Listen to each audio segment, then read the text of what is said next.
Dave. Hey everybody, welcome to episode 54. Christian welcomed you loudly right there of the Bros Talking Soccer podcast. Our YouTubers out there, I'm decked out in all my Liverpool gear. Just watched them absolutely thrash Spartak Moscow 7-0. Christian and Matt are here with me. Christian, say hello. Hello.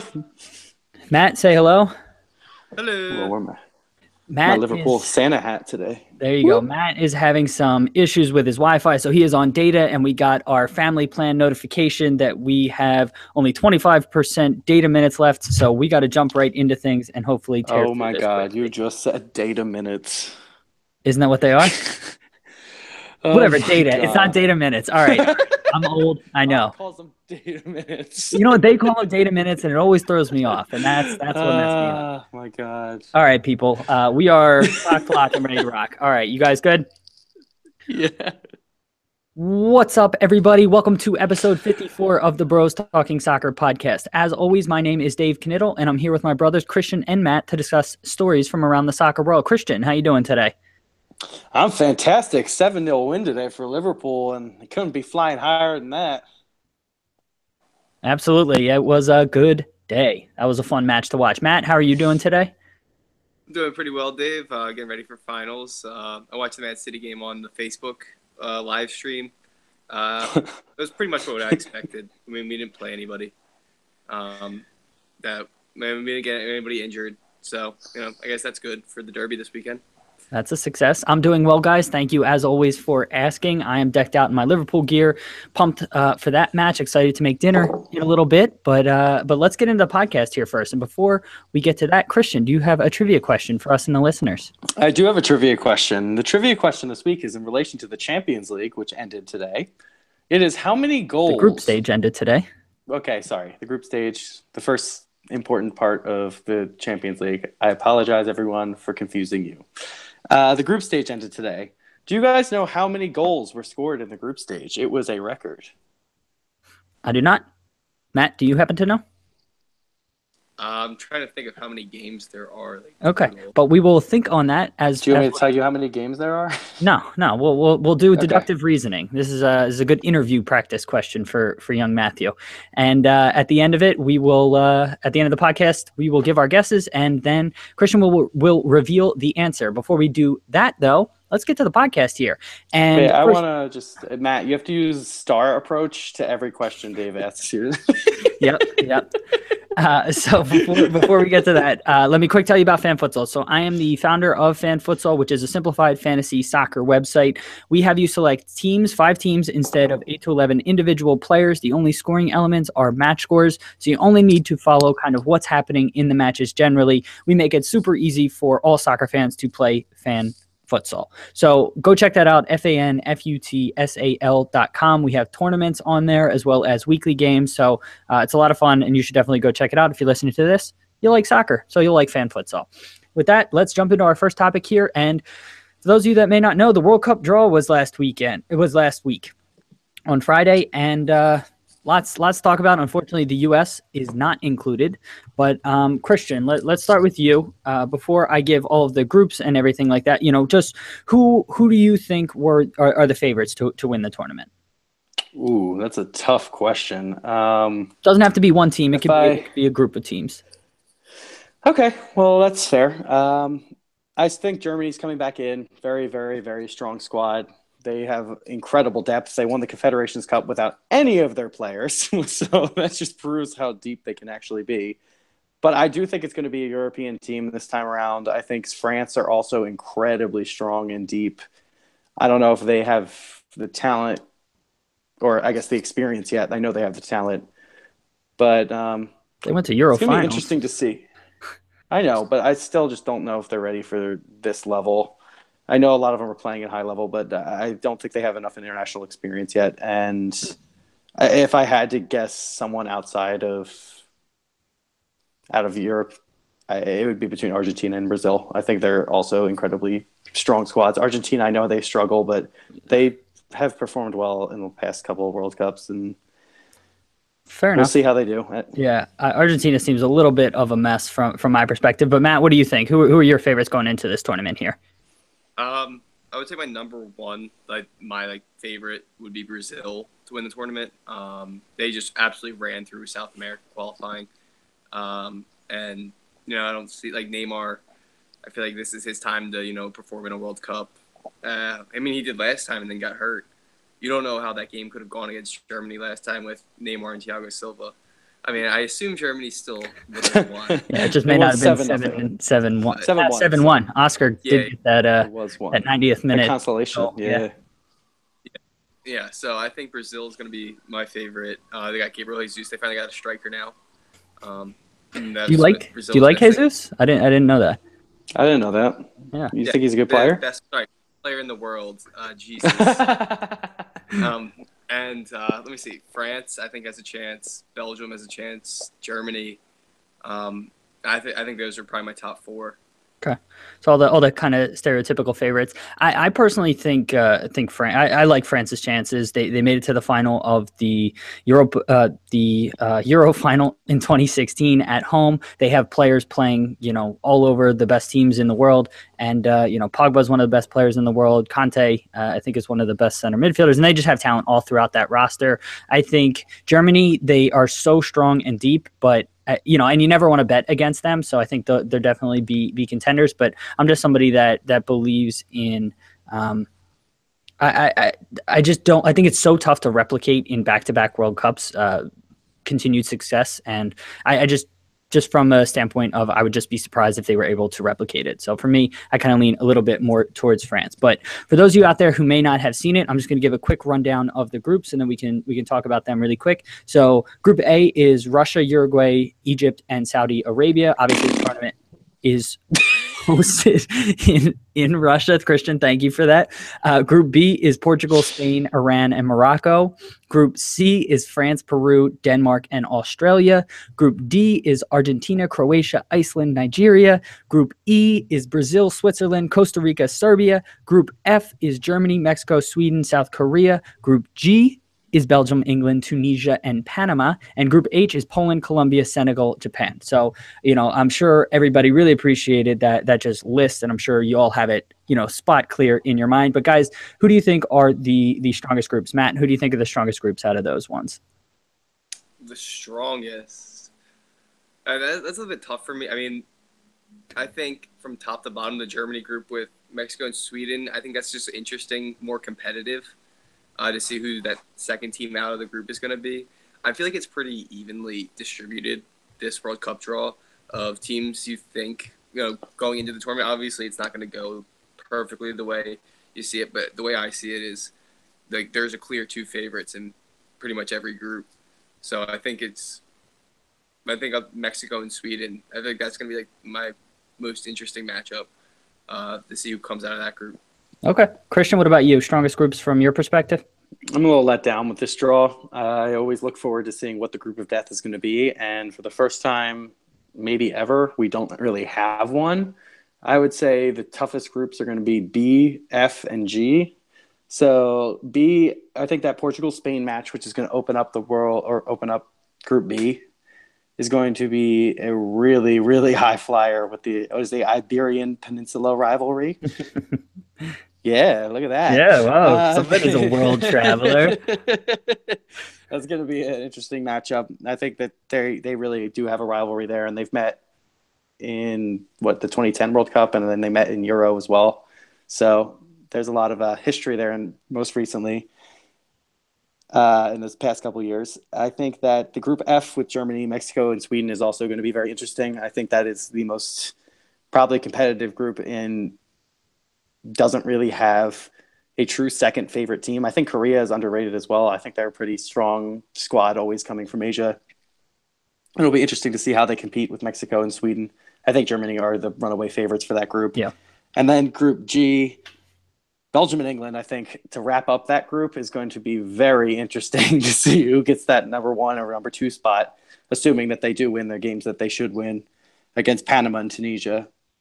But we'll see if I don't know how Tunisia is going to really do, but let's see how CONCACAF is represented by Panama against those teams. Yeah, I don't know. I mean, Group G, I think Belgium and England are kind of clear favorites there. I would say Tunisia and and Panama are well below their level. But to each their own. The one group that neither of you mentioned that I think Group B is the strongest because, everybody's talking about Portugal and Spain, but Iran didn't let up a goal in qualifying, I think, until the last match in Asian qualification. So they're a stout team with a tough defense, and you never know kind of what can happen when a club just doesn't give up, when a team doesn't give up goals. So they're going to be interesting to watch. And Morocco has a ton of attacking sort of flair. I don't know too much about them, and I don't know how talented they really are, but I know they have players kind of playing in Europe, and they'll be an interesting team to watch as well. Also, Group D, neither of you mentioned Group D with Argentina, Croatia, Iceland, and Nigeria. Nigeria, typically one of the strongest sides out of Africa. Argentina was seeded and was the best team in this group from a FIFA rankings perspective, but they've been struggling immensely, specifically at defense. They have attacking talent all over the pitch, but they've struggled with both consistency and putting that attacking talent together. And so I still am very, very skeptical of them. Croatia is always a talented team out of England, and Iceland over the last couple major tournaments have proven to be tough competitors. They made it to, I believe, the knockout rounds at least in the Euros, and then obviously getting through World Cup qualification was a huge deal for them. So that group for me is going to be a tough one as well. I don't agree that Argentina's defense is really the problem. If you look at their qualifying, their attack was really where they were struggling to find goals. I think they had the best defense in all of CONMEBOL qualifying. If you look at their roster, you wouldn't think that because of the star talent they have up front. But yeah, they have to put themselves together up front and get some consistency going. I think they just have too many players. But who can you think of from a defending standpoint on Argentina? Like, I can't even name. I'm trying to think of who they even played at defense. Otamendi. Yeah, but I don't rate him. Mascherano. Mascherano's 35 or 36 at this point, and if you're relying on Mascherano, I think that's an issue. And Otamendi, I don't rate highly. I think he can be pretty reckless, and when he is in the center of defense for Man City, Matt, I know you may not agree because you watch Man City more than I do, but I don't rate him incredibly highly. You disagree? I disagree. I think in the Premier League, he's a top 10 center back. I mean, okay. He's to be playing in a national team. I don't think it's not like I don't see him as good as like Company when he's his most dominant, but like he serves. I think he's great for Argentina. He's incredible with the ball. He's playing like almost midfield now this year. Yeah, but everybody on Man City plays midfield, but I mean they also have, if you think, Ezekiel Garay is another one, Marcus Rojo. They have Pablo Zabaleta. I'm not sure if he retired or not, but I know he's a right back for them. But they've been playing Di Maria at outside back. You're playing Di Maria at outside back. There are issues there. Well, that's because Rojo has been having issues. Yeah, but there's no. I agree. So at defense. Yeah, and their attacking hasn't gelled. So sorry, Matt. I keep interrupting you. No, I just agree. Like they don't have, I guess, the star defensive power of maybe these other teams that are going to be in contention for the World Cup. I do agree with that. I don't think that individually they are very talented, but their defensive record actually speaks for itself in qualifying. So, fair enough. I don't know if that's true. Fair enough. Let's not get hung up on that too much, guys. Do either of you have a dark horse, a dark horse, or a team that maybe that we haven't already mentioned that you think may be able to make a run in this tournament? Christian, anybody in particular that you're thinking?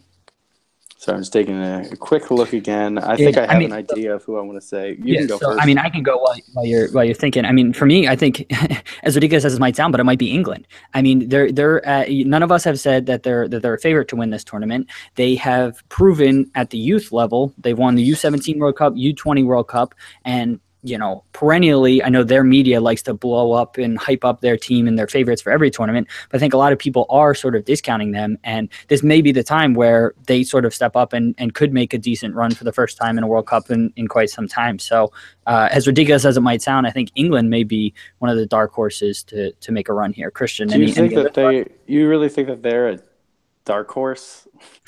But out of these teams, people are really writing them off. Yeah, I mean, I haven't seen anybody say that they're a favorite.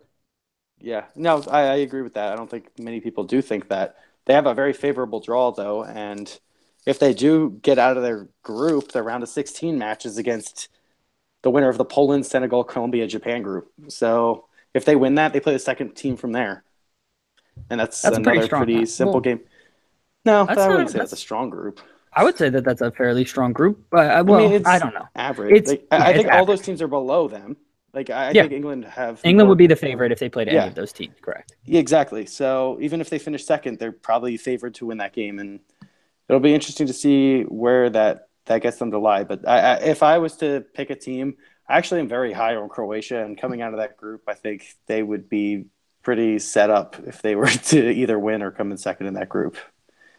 Okay, Matt, any team that you're looking at that maybe is a dark horse for you? Mine would probably be Sweden. They did well in youth tournaments. They beat Italy in the playoff to get into the World Cup. I'm just a fan of, the Swedish team right now, and they did it without Ibra. You think he's coming back? Yeah, that's what I was going to ask. He doesn't come back. That's just another player they get, but they learned how to play without him, and I think that's important for their country and the development of their future, learning how to play without the star that they probably relied on for all these years. So what would be I think that them being a dark horse? How far do they have to get? that was going to be my exact question. I was going to say the quarterfinal. Okay, so you think they're going to beat Brazil by coming in second? What? You think they're going to beat Brazil in the knockout stage? No, I think they're going to come. You think they're going to beat Germany? No, I think they're going to tie Germany, and Germany will tie Mexico. And okay. Bold predictions. All right, I'm loving it. Yeah. So so for me, I think Sweden could make a run, but I don't know if quarterfinals does that really qualify in my eyes. Again, it's subjective, but in my eyes, is that really a dark horse if they only make the quarterfinals? Like England, I could legit see winning the whole thing. I think people are pretty low on Spain as well, and they're always a quality team, and they're young, but they have a lot of talent. Okay. Fair enough. Guys, anything else to add on World Cup qualifying? Or not World Cup qualifying, just the World Cup, 2018 World Cup. Christian? Woo! I wish the U.S. was there. Yeah, me too. Matt, anything else you wanted to add? Nah. That brings us to the end of our World Cup extravaganza first segment here. We are going to go to a little bit of music, and then we'll be right back with our second segment. Stick with us. See you, everybody. Okay, that was good. That was good. Matt, I know you're on data, so I think we'll just keep this thing moving. Christian, you good? Any comments? Yeah, I just want to make sure our data minutes are okay. Okay. Did I say data minutes again? Mm-hmm. No, I just said data. Matt, you're on data. You said data, but it was funny. God damn it. All right. Welcome back, listeners, to our second segment, jumping into things, moving off of the World Cup and moving over to domestic European club soccer.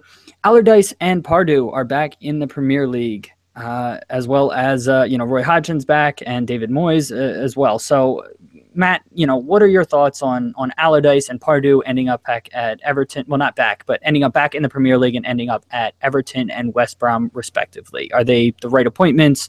Are they just sort of retreads of the same thing that we've seen in years past? What are your thoughts? Yeah, that's what my first thought. It was like, oh, good, they're back in the Premier League. My thought was like, oh, that's where they belong. But then I was just thinking these teams just recycle the coaches. It's the same coaches, just going through the different teams, and the teams expect just crazy different results. And I feel like it's just more of the same, like you said. So, I mean, they're probably gonna do the job, maybe not get relegated. Stay up, give a solid fight, maybe put the pressure on. Like Tottenham. Nice cliches. Yeah, but I don't think these clubs are gonna make they don't think they have any chance of being a Leicester story by hiring these. I mean, Leicester story is probably never gonna happen again, but just having the belief to do something special. I feel like these coaches don't have that. Yeah, they're just sort of going to keep you in the league, but not going to push for European spots. But I mean, there's something to be said of keeping them in the league, because it's hundreds of millions of pounds and hundreds of millions of dollars that these teams can earn by staying in the Premier League. So there is that aspect. Okay. Okay. Christian, your thoughts on the Pardue and Allardyce and just kind of the retread hires in the Premier League? I feel like this is absolute nonsense. It just keeps happening over and over again. It's like we're reliving the same year after year after year. They're hiring these same managers back. Like I don't know Groundhog what Day. West Brom. I I've don't never know. seen that movie. I have. Hey, Uh, I just think it's ridiculous that a team like West Brom fires Pulis, who I know that they were going through a really tough time, but he has proven to not get relegated ever, and they were not a team that was going to go anywhere else. So they might as well have stuck with him for a little bit longer. Alan Pardew, I think, kind of has clearly been inconsistent and shown his up and downs. So I guess they're hoping that he has another year like he did at Newcastle, where they finished fifth, I think. Did they finish fourth that year? No, I don't think they fifth. finished fourth. Yeah. They finished fifth, but West Brom, I can't ever see that happening. They don't have the elite name that even Newcastle did have once upon a time. I'm not sold on that. I think that Big Sam is a big name, obviously. Hey, he's proven to have that quality in the past, but I just he's just the same over and over again. I don't know what it's going to take for the Premier League to kind of grow past these managers. It seems like we're stuck in one generation right now, and I'm concerned that the next generation is kind of getting pushed away. And then eventually when they come in, it's almost like, okay, so now are we just sticking with them again until the next generation, or are we finally going to start incorporating new managers when somebody gets fired? That's it for me. I mean, I think at this point, you know what you're getting out of all these guys, and there's something to be said about knowing what you're getting. Like I said, I mean, it's hundreds of millions of pounds at stake for these clubs, and so if they know that they're going to keep them in the Premier League, there's something to be said of that. But I would like one of these clubs to take a chance on a new manager, an up-and-coming English manager, and you hear about lots of them, whether it's in the championship or there was a guy I've read about, and his name's escaping me now, who was over in the Scandinavian countries who took this team from a lower division, built them into a powerhouse, and now they're qualifying for Europe consistently. And so he's an up-and-coming manager. And, or if it's Eddie Howe, who's doing well at Bournemouth, but, has he earned an opportunity at a bigger club? I mean, for me, I am more okay with the Allardyce hire. I think he has a slightly better track record of trying things and being more progressive, whereas Pardew has been a little bit more inconsistent.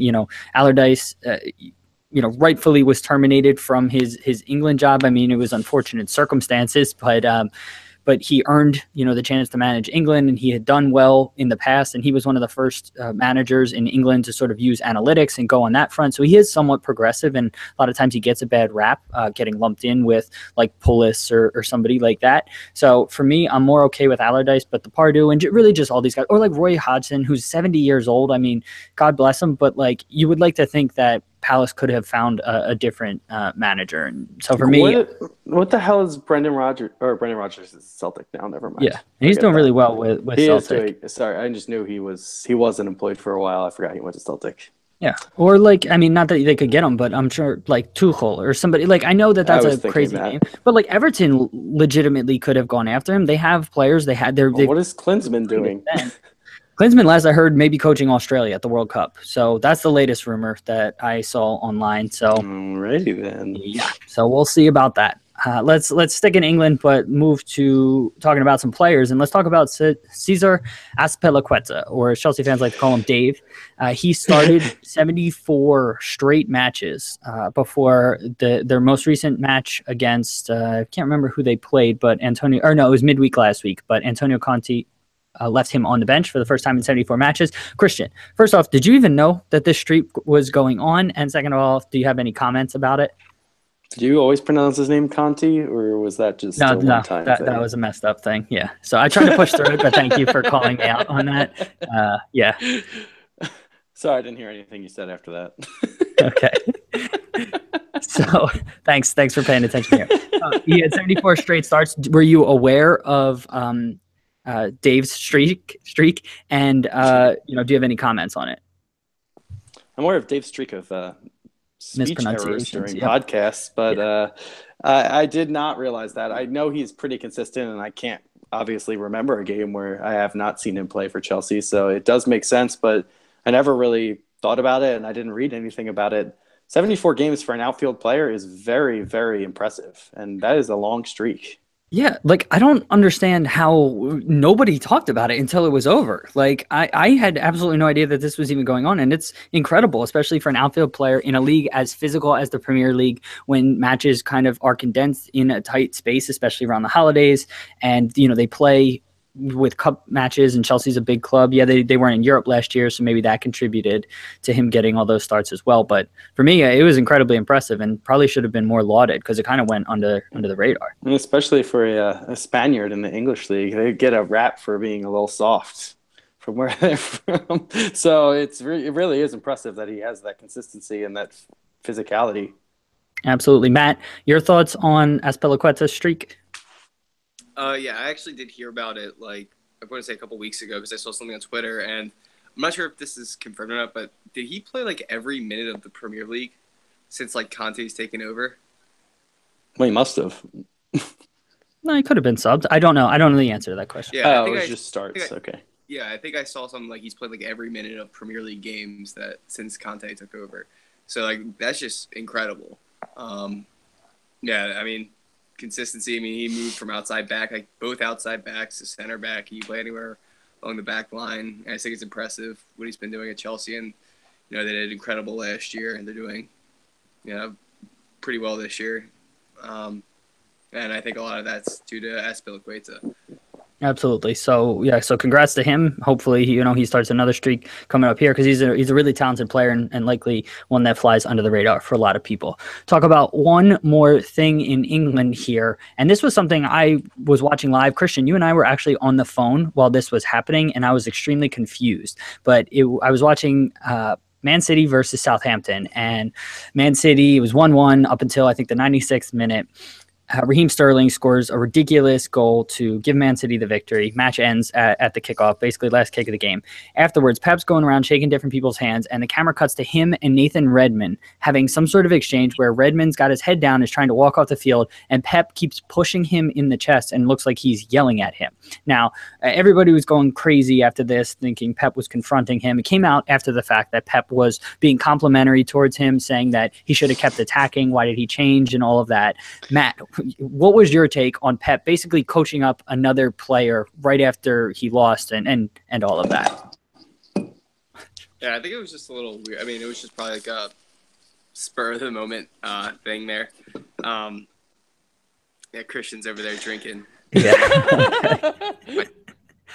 But yeah, I think it was just like a in the moment type thing. I mean, the game was so annoying. I don't know. You guys watched the game, right? I watched the game, yeah. I think I watched the whole thing. I definitely watched the second half. Yeah, so, I mean, they were so bunkered in, and a player like Nathan Redmond is so, like, he is a good player in attack. And I think Pep trying to encourage him to like, attack was just his way of, I don't know, maybe he shouldn't be coaching other players, but I feel like when, he is seen as the best manager in the world by a lot of people, so I think it should be encouraging for Redmond, but, I mean, he probably should mind his own business. Yeah, and that was the thing for me. So I get what he's trying to do, and I think he is legitimately trying to be positive and help other people, but these are other professionals. It's not like it's some kid coming up. I mean, Nathan Redmond's a young 20-year-old player who has been a top-flight professional for a while, and yeah, Pep does have that cachet of being the world's greatest manager or one of the world's greatest managers, and I'm sure it meant a lot to Redmond, but I think Pep was overstepping his bounds a little bit here, and so for me, it was just a little off-putting. But again, I know his intentions were well placed, but I just don't think it was his business. Christian, any thoughts here on Pep?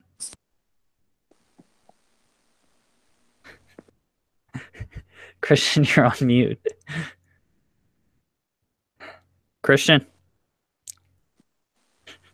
You're on mute. Christian?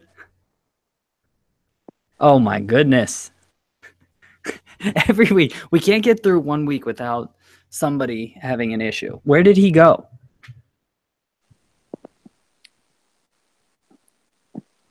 We're keeping this in the podcast, right? No, this may go in the outtakes, but this will be in the YouTube video. If anybody's watching on YouTube, you'll get to see this glorious bit of content here. I don't know what the fuck Christian is doing. And I'm sure this is just great for your data minutes. I did it on purpose that time. Come on, Christian. Oh. All right, we may just have to go through this.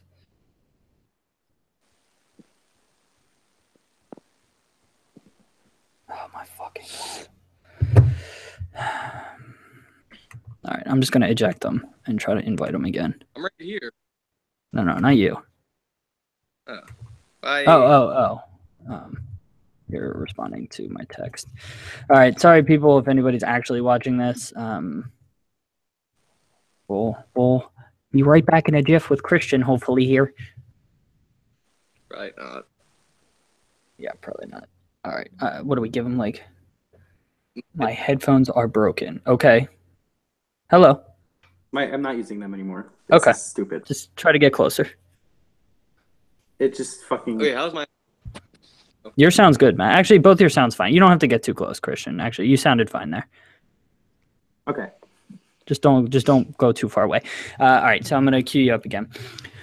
Christian, what was your take on Pep's, coaching up of Nathan Redmond? I don't think Pep really meant anything by it negatively. I think he really was trying to be a good guy, and I think he really is impressed with the way Nathan Redmond plays. I am. He's very fun to watch as a winger. He's very creative and very quick when he takes players on.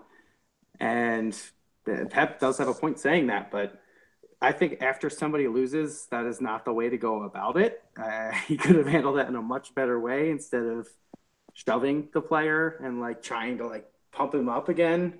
He kind of needed to just settle for a little bit. And I don't think he meant anything poorly by it, but he did approach it in the wrong way.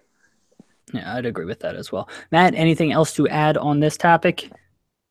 No, big fan of Pep now again. Okay. Yeah, he's been so just gotta throw that in there. Okay, so he's completely changed your viewpoint, so that's good. All right, listeners, that is the end of our second segment here. You're gonna hear a little bit more music, and we're gonna be right back with our third segment. Talk to you soon. All right, Christian, Matt, you good? Keep rolling? Yep. All right, We're talking best MLS stuff now, okay? Welcome back, listeners, to our third segment, switching gears over to this side of the Atlantic, all MLS segment here. So this past week, MLS announced their best 11 for this past year, and so I'll just give it to you quickly. Tim Melia was at goalkeeper, Kendall Waston, Iko Para, and Justin Morrow were the defenders. Victor Vasquez, Diego Valeri, and Miguel Almiron were the center midfielders. David Villa, Joseph Martinez, Sebastian Giovinco, and Nemanja Nikolic were the strikers, or the attackers. Christian, general thoughts on the MLS best 11? Anybody missed out? Any sort of weird things going on there for you? Did you say Diego Valeri in there? Yeah, he was the league MVP. He was the best player in the league. Okay, I knew that. I saw that. I wanted to make sure you did say it. Yep. That Michael Bradley was not on that list. He was left out, correct? Yep, Michael Bradley was not there. I think that's a little weird. I know. Wait, you said he was up there? No, he was not there. Yeah, I thought so. I thought he wasn't on there. Okay. So I know Jesse Marsh, before he played Toronto, was really raving on Michael Bradley and said he should be the league's MVP. And, I mean, he's a very, very quality player and really controls that midfield for Toronto. And, yeah, he has a supporting cast there, but I think he did deserve to get into the best 11. I also think that Andre Blake, who had an incredible year again, deserved to get in there. And, yeah, that's coming from a Union fan, but he really was next level yet again. Ridiculous saves, incredible percentage. I'm pretty sure he was either first or second in the league, I was reading, in shot stopping. And, yeah, he still has his flaws with his distribution, but he really is just an elite goalkeeper in this league. And we probably saw the last of him at the Union, if I was to guess. Fair enough. Matt, your take on MLS Best 11, any players missing, anything weird going on there for you? Yeah, like Christian said, the one player that stuck out was Bradley. I'm just surprised he's not on the team. And it's weird not seeing an LA player on the team. Just like from what you would expect, and the players that they attract. So it's just surprising not see another LA player. Ike Opara, I think that's good to see. I always kind of wanted to see him at the next level with the national team. So I'm glad he's doing well in the MLS. The United States center back struggles. Like I just want someone that, like, other than Brooks.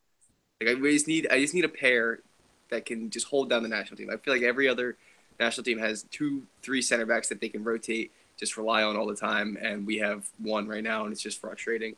But do you not agree with? Sorry, no, I just have a comment. I think it's a little surprising and says a lot about the state of the United States men's national soccer team that no player from that was named in the best 11 in MLS. That's a really good point. Wow. Yeah, that's very astute observation, Christian. I mean, I'm just a regular guy. Yeah. Matt, to your point, I mean, Jeff Cameron, I think, was a very talented center back. I mean, positionally, he's more flexible. And then, I mean, you have Miazga and Cameron Carter-Vickers coming up. So, and then Eric Palmer-Brown, Man City guy, you should know him. Granted, they're not at the national team level just yet, but I think the future may be bright. For me, this team, I know a lot of people will debate this, but like for me, I would like to see at least some semblance of this was the best left back. This was the best right back. At least some sort of coherent formation. You have 2 center backs and an outside back in Justin Morrow. All those I think were very deserving. And then you have 3 basically attacking center midfielders in Diego Valeri, Miguel Almiron, and Victor Vasquez. And then you have 4 center strikers. Like, this formation doesn't make any sense. And it's not even like they're 4 attackers. They're 4 all center strikers. And, this may be a bit nitpicky, but I mean, you don't have any wingers in this team. You don't have any defensive center midfielders. And so for me, I would like to have seen a little bit more equitable spread of positions on this best 11. So I don't have specific names beyond Bradley. I think you could argue that. And, I don't have any wingers or anything like that, but I would have liked to have seen a little bit more of a legitimate sort of formation here. Yeah, I think Chris Pontius was really good. Definitely. Andrew, because in my career move, I just saw Chris Pontius sign with Leicester. What? In my career mode, it was just the most random thing. It was like Chris Pontius signs for Leicester. Yeah, that. I don't think that's going to happen. He is a free agent, but I don't see that happening. Andrew Wenger, Christian, to answer your questions, is still on contract in Houston. I did see that on Twitter the other day. So still kicking it. Let's talk about MLS Cup final. Is this Saturday? I think it's Saturday. This Saturday at 4 p.m. Eastern time. Toronto is hosting the Seattle Sounders. Matt, thoughts, preview on the match? Who do you expect to win? What do you expect to happen in the match? What are your thoughts on MLS Cup? Yeah, Josie and Giovinco are both playing, right? Josie got hurt in the second leg. I was watching that, and so I think he'll be okay, but he may not be 100%. Okay, well, I still think Toronto. For me, I think Toronto's still the favorite. I know Seattle won last year. They have the experience. I think it could go either way, but it's a final. Obviously, it can go either way, but I think Toronto has the slight edge this year. They have, I think, just like a more balanced. They have such a good attack and then great support as well from midfield and even defense. So I think they just have a little bit of an advantage. Okay, Christian, thoughts? I agree with Matt, and it kills me to say that out loud, but I do. I think he has a good point that Toronto are far more balanced, in my opinion, than Seattle. And yeah, they came in last year and surprised everyone. I think Toronto was everyone's favorite last year as well, going into that game. But everyone's a year older, a year more experienced, and I think that Toronto this year have had a record-setting year in MLS in the regular season, and they just seem next level in their quality and their depth that even if Josie isn't 100%, if he doesn't start, I still see them being too powerful for Seattle, even though Seattle are a very composed and experienced side. I just think Seattle are they're an older team, I would say, than Toronto are. They're more experienced. They're more experienced. Okay, they're seasoned. Yeah, season. I just think in the end of the day, in the cold of Toronto at the end of the year in December, it's going to be tough for them to live up to that again. And Toronto are coming in with a chip on their shoulder, saying, well, "This is not happening again." Fair enough. I mean, I would almost argue Seattle is better built to play in the colder weathers. Giovinco has not done well in the playoffs historically and seems to not do well in colder weather. And Seattle, I mean, Seattle suffered, I think, in a lot of people's minds because they started so poorly MLS season, people kind of started to write them off. But since Roman Torres came back and has played center back for them since June, they've been the best defensive team in the league, and they've been an absolute beast with Marshall and Torres in the center of defense. On top of that, they had an easier time in the Western Conference. They absolutely steamrolled teams, and Toronto definitely struggled. They stumbled towards the end of the year. Obviously, with Toronto having some U.S. men's national team players, I think they suffered from that sort of letdown, and Toronto sort of stumbled during the end of the regular season, and that carried over into the playoffs. They still sort of persevered and got through to the final. Now, I know a lot of people in the MLS space are expecting this to be a really, really low scoring game, maybe 0-0 or 1-0 again.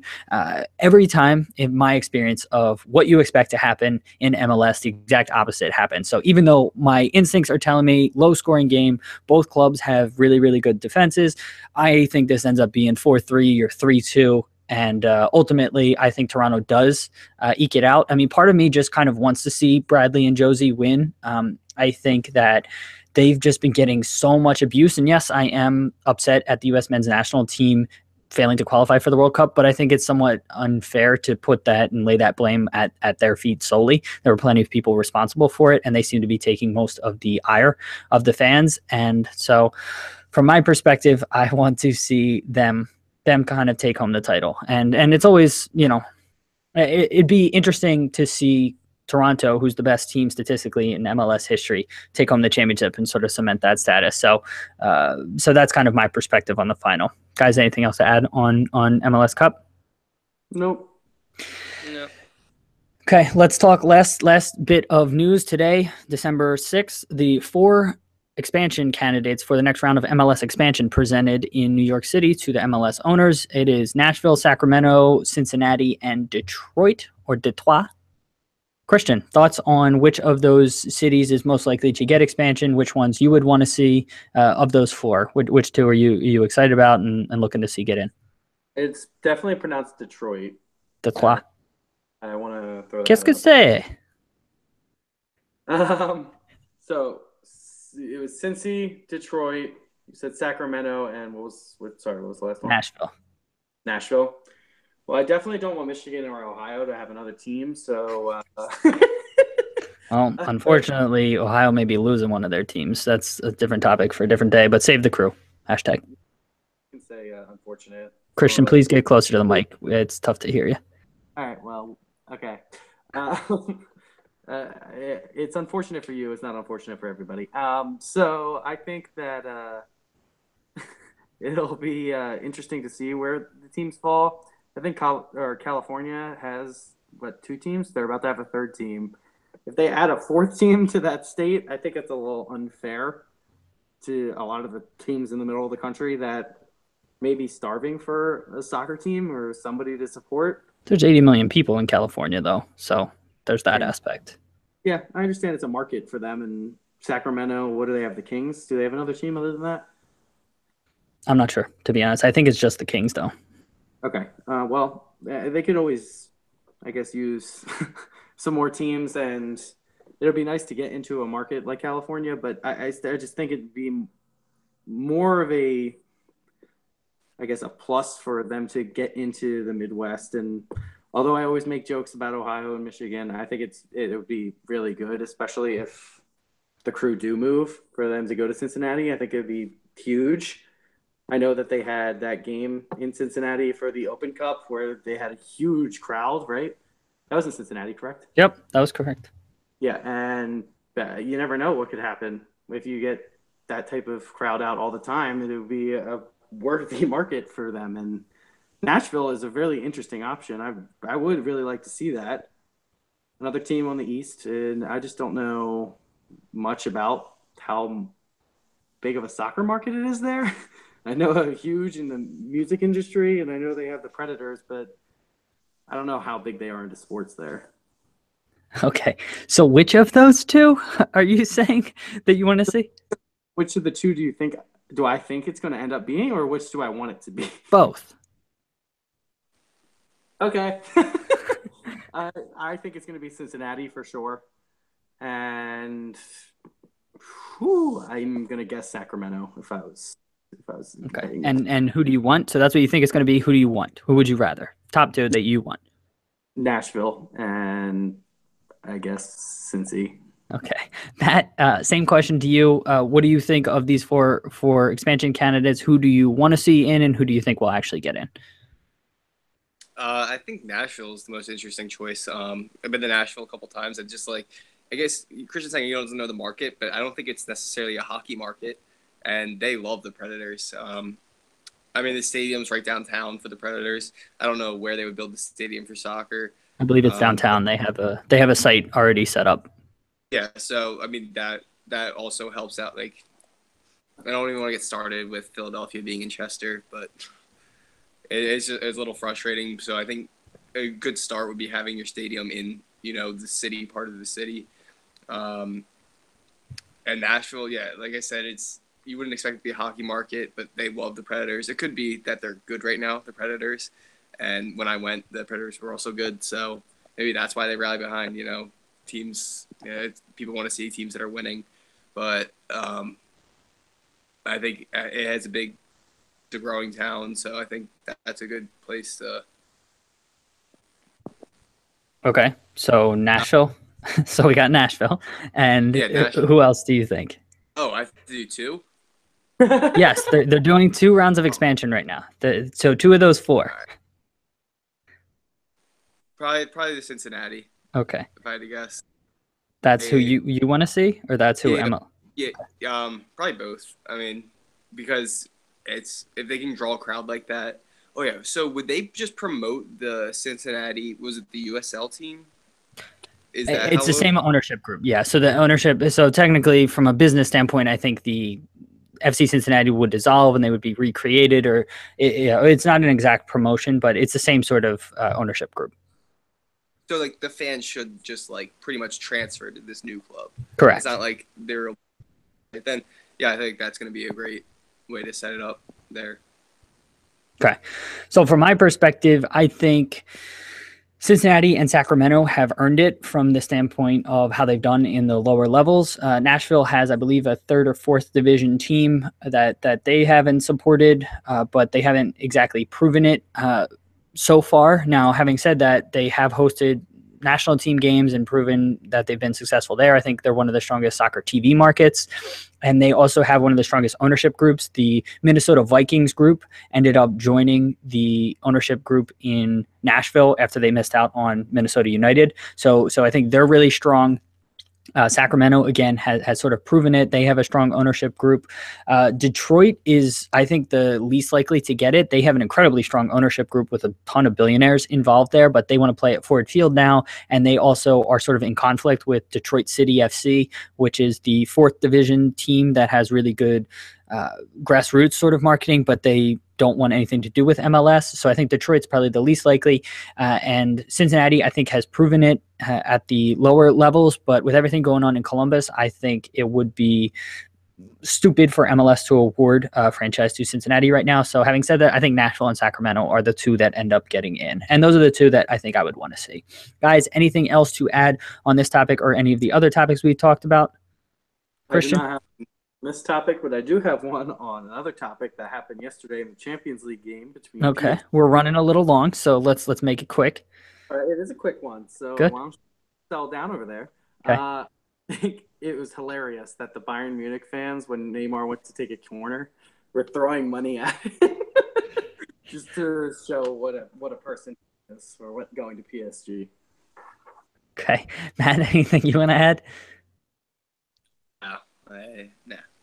Okay. I have 3 videos I wanted to mention real quick. So Benevento, who we have mentioned on the past, was on a record 14 match unbeaten run. So they lost 14 consecutive matches, world record. And in the 95th minute of their match against AC Milan, their goalkeeper scored a diving header to tie the match and earn them the first point of the season. We will link to that video. It is absolutely incredible. Check that out. Switching gears to something incredible for all the wrong reasons, Renato Sanchez, in his match this weekend, Swansea-Chelsea, he passed the ball just to absolutely no one. The advertising board had a red logo on it. Swansea were wearing red, and he thought the advertising board was a person and just passed the ball right out of bounds. So definitely you want to go check that out. Also, last week, Wayne Rooney scored an incredible goal against West Ham. 65, 70 yards, first time shot when Joe Hart was out of the net, chip. So definitely go check that out. Last thing I wanted to mention, I don't know if either of you guys saw Mark Clattenburg's comments about refereeing. It was on the Men in Blazers podcast, and it was somewhat in jest, but somewhat not. But he's getting a ton of flack for basically saying that he came into the battle at the bridge, which was the famous match between Tottenham and Chelsea in 2016 that clinched the title for Leicester. And 2016, it clinched the title for Leicester. It ended up being 2-2, but he said he came in and he wasn't going to issue Tottenham a red card, because if he issued Tottenham a red card, all the headlines would be, Mark Clattenburg cost Tottenham the title. He, came in and said, Spurs are going to self-destruct and it's not going to be about him. And so he's getting a ton of flack. I kind of like and understand and appreciate him coming out and saying all this. I know a lot of people sort of disagree, but I was okay with all that. Guys, I don't know if you saw any of those comments. I didn't, but that's fucking terrible. I don't know why he would say that.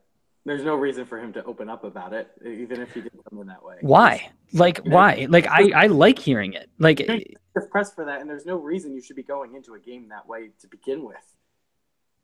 Why not?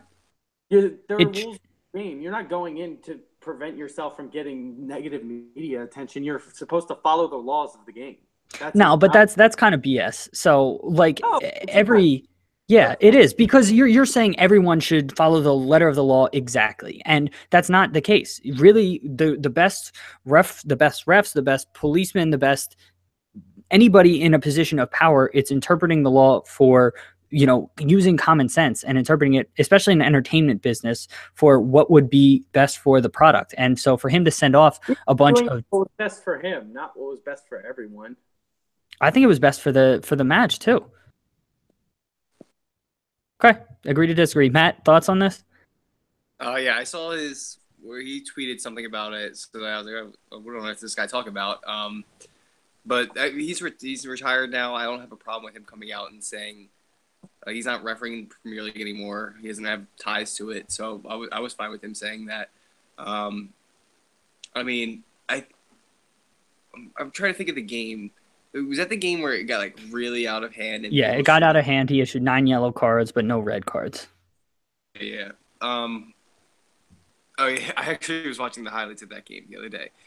There probably should have been. I think it was Dyer that definitely should have gotten a red. Yeah, okay, yeah. Then we're thinking of the same game. Yeah, Dyer should have gotten the red, but at the end of the season, it didn't matter. And you should never rely on a ref for any game for any reason. You have to win the game yourself. So I don't think you can necessarily that has nothing to do with the season, the 38 games, and I think people are making a bigger deal than it is. Okay, Christian, anything else to add? Nope. Okay. Do you want to recap our trivia question? Trivia question is, how many goals were scored in the group stage of the Champions League this year? Okay. Matt, do you want to give a guess? 386. Okay. So there are 8 groups, right? And there are 6 matches. What's that? It said, woo! That was a lot. Okay. Okay. There were 8, there's 8 groups, and what is that? There's 6 matches, at least 6 matches. 12. No, 12 matches per group. Yeah. 12 matches per group. And what is that? 8 times 12 is 96. Times 3 is, I'm going to say 211. There were 306 goals scored in the Champions making it a record this Damn. year. That is a lot of goals. Lots of goals. PSG scored 25. That was the most of any team. Do you know who scored the second most? I think I do. I think you do too. It was Liverpool. It was Liverpool, everybody. Okay, guys, thank you for being here. Thank you for sticking with us throughout the podcast. Hope you learned something. I know I did. And if you want to get in contact with us, our email is it's not at Bros Talking Soccer. It is bros.talking.soccer@gmail.com. We will tweet out all of the links and stories we discussed on this episode from our Twitter handle, which is at BT Soccer Pod. We'll also put them in our show notes. Everything was brought to you by Fan Futsal. You like soccer? You're going to like Fan Futsal. Go check that out. With that, Christian and Matt, thank you guys for being here. Listeners, thank you for tuning in and listening to us. We will talk to you next week. See you, everyone. Bye-bye. All right, guys. Matt, go save your data minutes. Get out of here for the data minutes. Go save your data minutes. Get out. All right. Bye-bye. All right. Christian, deuces. Bye, YouTubers. Bye, YouTubers. Oh.